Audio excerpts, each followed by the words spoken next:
रात के 2 बजे थे। बाहर तेज बारिश हो रही थी। बिजली बार बार चमक रही थी। छोटे से कमरे में बैठी रीना की आंखों से आंसू लगातार गिर रहे थे। वो बार बार दरवाजे की तरफ देख रही थी।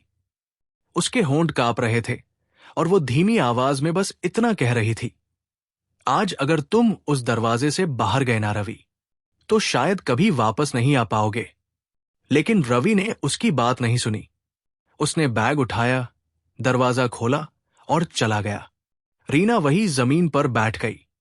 उसे क्या पता था कि आज की रात उसकी पूरी जिंदगी बदलने वाली है। रीना और रवि की शादी को 6 साल हो चुके थे। दोनों एक छोटे से घर में रहते थे। आमदनी सीमित थी, लेकिन प्यार बहुत था। बाहर से देखने पर सब कुछ ठीक लगता था, लेकिन रीना के दिल में हमेशा एक डर पलता रहता था। एक ऐसा डर जिसे उसने कभी किसी से नहीं कहा। हर सुबह रीना जल्दी उठती, रवि के लिए चाय बनाती, नाश्ता तैयार करती, और जब वो ऑफिस जाने लगता तो धीरे से कहती, आज मत जाओ ना। रवि हंसकर कहता, पगली हो क्या, रोज तो जाता हूं। लेकिन रीना का दिल फिर भी घबराता रहता। असल में ये डर 3 साल पहले शुरू हुआ था, जब रवि का भयानक एक्सीडेंट हुआ था। वो कई दिनों तक अस्पताल में जिंदगी और मौत से लड़ता रहा। डॉक्टरों ने साफ कहा था कि अब उस पर ज्यादा तनाव पड़ा तो जान को खतरा हो सकता है। उसी दिन से रीना का दिल कांपने लगा था। उसे लगता था कि हर बार जब रवि घर से बाहर जाता है, शायद वो वापस ना आए। धीरे धीरे रवि का व्यवहार बदलने लगा। वो देर से आने लगा, फोन छुपाकर बात करने लगा। रीना जब पूछती तो कह देता, ऑफिस का काम है। लेकिन एक दिन रीना ने उसे किसी लड़की से हंसते हुए बात करते देख लिया। उसका दिल अंदर से टूट गया। पहली बार उसे शक हुआ कि कहीं वो सिर्फ डर ही नहीं, बल्कि किसी और सच्चाई से भी जूझ रही है। एक दिन रीना ने हिम्मत करके रवि का पीछा किया। वो एक पुराने अस्पताल पहुंचा। रीना दूर से देखती रही। अंदर एक छोटी सी बच्ची थी। रवि उसे गोद में उठाकर बोला, पापा आ गए। ये सुनकर रीना के पैरों तले जमीन खिसक गई। वो अंदर दौड़ी और कांपती आवाज में बोली, ये कौन है रवि? रवि वही बैठ गया। उसकी आंखों से आंसू बहने लगे। उसने सारी सच्चाई बता दी। शादी से पहले उसका एक रिश्ता था। वो लड़की अब इस दुनिया में नहीं थी। ये बच्ची उसी की निशानी थी। वो डरता था कि अगर रीना को पता चला तो वो उसे छोड़ देगी। इसलिए वो सब कुछ छुपाता रहा। रीना पूरी तरह टूट चुकी थी। वो रोते हुए बोली, सालों तक मुझसे झूठ बोलते रहे। मैं तुम्हारी जान बचाने की कोशिश करती रही और तुम मुझे धोखा देते रहे। रवि के पास कोई जवाब नहीं था। उस रात दोनों ने शायद जिंदगी की सबसे लंबी रात गुजारी। अगली सुबह रीना ने एक ऐसा फैसला लिया जिसकी उम्मीद किसी को नहीं थी। वो बच्ची को घर ले आई। रवि घबरा गया, बोला, तुम ये क्या कर रही हो? रीना ने शांत आवाज में कहा, अगर ये तुम्हारी जिंदगी का हिस्सा है तो अब मेरी भी है। प्यार में बांधना नहीं, समझना होता है। धीरे धीरे बच्ची घर का हिस्सा बन गई। उसका नाम पायल था।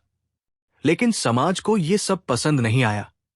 पड़ोस में बातें फैलने लगी। लोग ताने मारने लगे। कोई कहता, दूसरी औरत की बच्ची पाल रही है। कोई कहता, कितनी मजबूर होगी ये औरत। रीना सब चुपचाप सहती रही। एक दिन पायल रोते हुए बोली, सब कहते हैं मैं बुरी हूं, इसलिए मेरी मम्मी मर गई। ये सुनकर रीना का दिल फट गया। उसने पायल को गले लगाकर कहा, तुम भगवान का सबसे सुंदर तोहफा हो। तनाव बढ़ता गया। रीना की तबीयत बिगड़ने लगी। एक दिन वो बेहोश होकर गिर पड़ी। अस्पताल में डॉक्टर ने कहा, बहुत ज्यादा मानसिक दबाव है, अगर ऐसा ही चलता रहा तो मुश्किल हो सकती है। रवि रो पड़ा। उसे पहली बार एहसास हुआ कि उसकी गलती ने सबको कितना नुकसान पहुंचाया है। उस दिन के बाद रवि पूरी तरह बदल गया। वो जल्दी घर आने लगा। घर के काम में हाथ बंटाने लगा। पायल को पढ़ाने लगा। रीना का ख्याल रखने लगा। वो रोज कहता, अब तुम्हें कभी खोना नहीं चाहता। इसी बीच एक दिन एक औरत घर आई। उसने कहा, मैं पायल की नानी हूं। असल में वो प्रॉपर्टी के लालच में आई थी। पहले उसने पायल को अपनाने से मना कर दिया था, अब हक जताने आई थी। मामला कोर्ट तक पहुंच गया। कोर्ट में जज ने रीना से पूछा, क्या आप इसकी सगी मां हैं? रीना ने कहा, नहीं, लेकिन दिल से हूं। जज ने पूछा, क्या आप इसे अपनाना चाहती हैं? रीना बिना रुके बोली, हां। पूरे कोर्ट में सन्नाटा छा गया। इसी दौरान एक और सच सामने आया। डॉक्टर ने बताया कि रीना अब कभी मां नहीं बन सकती। यह सुनकर रवि टूट गया। वो खुद को दोष देने लगा। लेकिन रीना ने मुस्कुराकर कहा, मेरे पास पायल है ना। मां बनने के लिए जन्म देना जरूरी नहीं होता। कुछ महीनों बाद स्कूल में फंक्शन था। पायल स्टेज पर गई और बोली, मेरी मम्मी दुनिया की सबसे अच्छी मम्मी है। पूरा हॉल तालियों से गूंज उठा। रीना की आंखों से आंसू बहने लगे। रवि ने उसका हाथ थाम लिया।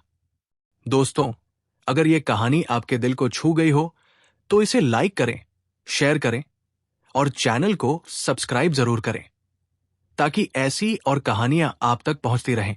क्योंकि रिश्ते डर से नहीं चलते, झूठ से नहीं बचते, वे चलते हैं सच, भरोसे और समझ से।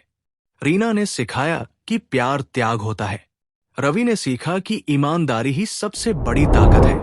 जब अपने पराये बन जाए तो जिंदगी सूनी हो जाती है, और जब पराये अपने बन जाए तो जिंदगी फिर से जीने लायक बन जाती है।